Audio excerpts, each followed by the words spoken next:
नमस्कार. टेट परीक्षेमध्ये इंग्रजी आर्टिकल्स हा तसा अनेकांना डोकेदुखी वाटणारा विषय, नाही का? पण आता चिंता करायची गरज नाही. कारण आज आपण ए, एन आणि द वापरण्याचे नियम तर बघणारच आहोत, पण सोबतच अशा काही खास ट्रिक्स शिकणार आहोत की परीक्षेतले गुण अगदी हक्काचे होऊन जातील. चला तर मग सुरुवात करूया. सगळ्यात आधी एका अशा प्रश्नापासून सुरुवात करूया जिथे हमखास गोंधळ होतो. सांगा बघू, अ युनिव्हर्सिटी बरोबर की ॲन युनिव्हर्सिटी? किंवा अ आर की ॲन आर? आता युनिव्हर्सिटीची स्पेलिंग तर यूने सुरू होते, मग ॲन का नाही? हाच तो प्रश्न आहे आणि हाच गोंधळ आज आपण एकदाचा आणि कायमचा दूर करणार आहोत. तर हा गोंधळ सोडवण्याची एक सोपी युक्ती आहे.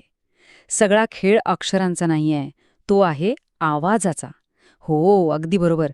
सगळा खेळ आहे त्या शब्दाच्या उच्चाराचा, म्हणजे ध्वनीचा. ही एक गोष्ट कायम लक्षात ठेवायची. इनडेफिनेट आर्टिकल्स वापरताना, म्हणजे ए किंवा ॲन वापरताना, अक्षरं काय आहेत याकडे बघायचंच नाही.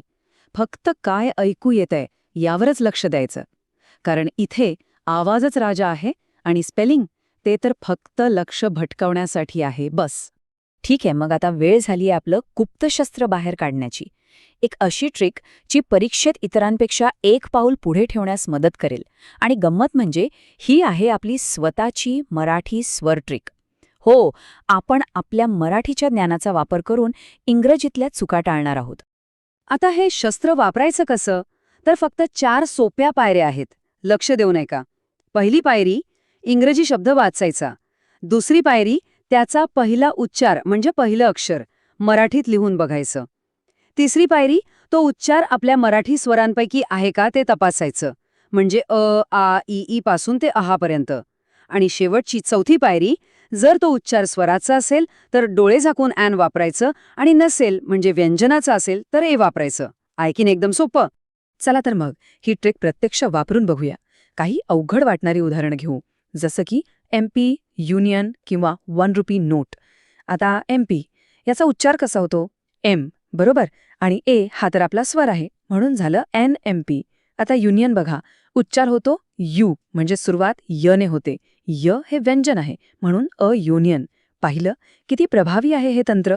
बरं, तर ए आणि ॲनचा गोंधळ आता कायमचा मिटला असं समजूया. आता पुढे जाऊया आणि भेटूया दुसऱ्या महत्वाच्या आर्टिकलला, द. आणि याला आपण एक खास नाव दिलंय, द VIP पास. द चा वापर कसा करायचा हे समजून घेण्यासाठी त्याला एका स्पॉटलाईटसारखं किंवा VIP पाससारखं समजा. हा पास कोणालाही नाही मिळत. तो फक्त अशाच नामांना मिळतो जे एकदम विशिष्ट आहेत, जगात एकमेव आहेत किंवा ज्यांच्याबद्दल आपण आधीच बोललेलो आहोत. तर मग हा VIP पास कधी वापरायचा? पहिला नियम, अशा गोष्टींसाठी ज्या जगात एकच आहेत, जसे की द सन, द अर्थ. दुसरं म्हणजे पवित्र ग्रंथांच्या नावांआधी, दी रामायण, दी बायबल.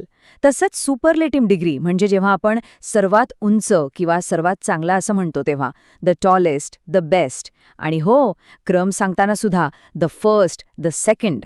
अजून कुठे कुठे लागतो हा पास? तर मोठ्या नद्या, समुद्र, महासागर यांच्या नावापुढे, the Ganga, the Arabian Sea. पर्वतरांगांच्या नावापुढे, जसं की द हिमालया. दिशा सांगताना सुद्धा the East, the North West. आणि संगीतवाद्यांबद्दल बोलतानाही द वापरायचं, द ट्रम्पेट, द ड्रम. आता द चा एक अत्यंत महत्वाचा नियम, खरं तर हा सगळ्यात महत्वाचा नियम आहे. जेव्हा आपण कुठल्याही नामाबद्दल पहिल्यांदा बोलतो तेव्हा आपण ए किंवा ॲन वापरतो, पण जेव्हा आपण त्याच नामाबद्दल दुसऱ्यांदा बोलतो तेव्हा ते आता सगळ्यांना माहीत झालेलं असतं, ते विशिष्ट बनतं आणि मग त्याला मिळतो आपला VIP पास, द. इथे उदाहरणात बघा किती छान समजावलंय. आर्टिकल कधी वापरायचा हे तर आपण पाहिलं, पण आता एक अजून महत्वाची गोष्ट, आर्टिकल कधी वापरायचा नाही. हो, काही ठिकाणी आर्टिकल वापरला जात नाही आणि यालाच म्हणतात झिरो आर्टिकल. तर कुठे कुठे आर्टिकल वापरायचं नाही? तर बघा, भाषांच्या नावाआधी, जसं की हिंदी, इंग्लिश. विषयांच्या नावाआधी, मॅथमॅटिक्स, ग्रॅमर. दिवस आणि महिन्यांच्या नावाआधी, संडे, मार्च. जेवणाच्या नावाआधी, डिनर, लंच. आणि सगळ्यात महत्त्वाचं, विशेष नामांच्या आधी, जसं की रवी किंवा इंडिया. आपण द रवी किंवा ॲन इंग्लिश असं नाही म्हणत. चला तर मग, आत्तापर्यंत जे काही शिकलो ते सगळं तपासून बघण्याची वेळ आली आहे. एक छोटीशी प्रॅक्टिस करूया. अगदी परीक्षेसारखेच काही प्रश्न पटापट सोडूया. बघूया किती जमतंय. ओके, तर पहिला प्रश्न आहे, he was called to visit dying boy. काय वाटतंय? रिकाम्या जागी अ येईल, ॲन येईल की द? थोडा विचार करा. बरोबर उत्तर आहे ए.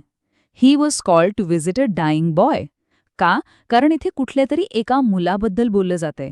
तो मुलगा कोण आहे हे आपल्याला माहीत नाही. तो विशिष्ट नाही, म्हणून फक्त ए. पुढचं उदाहरण बघूया. Mister Patil has done excellent job. इथे काय येईल?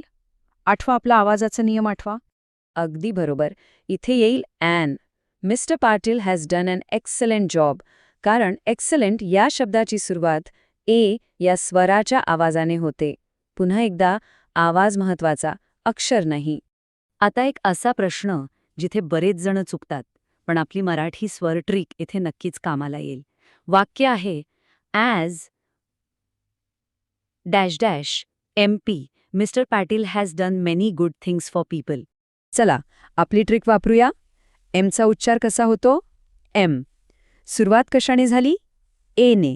आणि ए हा तर स्वर आहे, म्हणून योग्य उत्तर आहे ॲन. As and MP. आणि आता या प्रॅक्टिसमधला शेवटचा प्रश्न. वाक्य आहे the sun rises in the east. इथे दोन्ही रिकाम्या जागी काय येईल? इथे दोन्ही ठिकाणी द येईल. The sun rises in the east. का बरं? कारण सन म्हणजे सूर्य, जगात एकच आहे, आणि ईस्ट म्हणजे पूर्व दिशा, ही सुद्धा एक विशिष्ट दिशा आहे. म्हणून दोघांनाही मिळाला आपला VIP पास द. तर एक गोष्ट लक्षात ठेवायची. एका सामान्य आणि एका असाधारण कामगिरीमधला फरक कधीकधी अशा छोट्या छोट्या गोष्टींवरच अवलंबून असतो. योग्य वेळी योग्य आर्टिकलचा वापर केल्याने परीक्षेत नक्कीच इतरांपेक्षा पुढे राहता येतं. आणि जाता जाता एक छोटासा होमवर्क चॅलेंज. आज आपण जे काही शिकलो ते पक्क करण्यासाठी या प्रश्नावर नक्की विचार करा. आय लव्ह माय इंडिया हे बरोबर आहे की I love the my India? आणि जे उत्तर असेल ते का असेल याचा विचार केला की झिरो आर्टिकलचा नियम एकदम पक्का होऊन जाईल.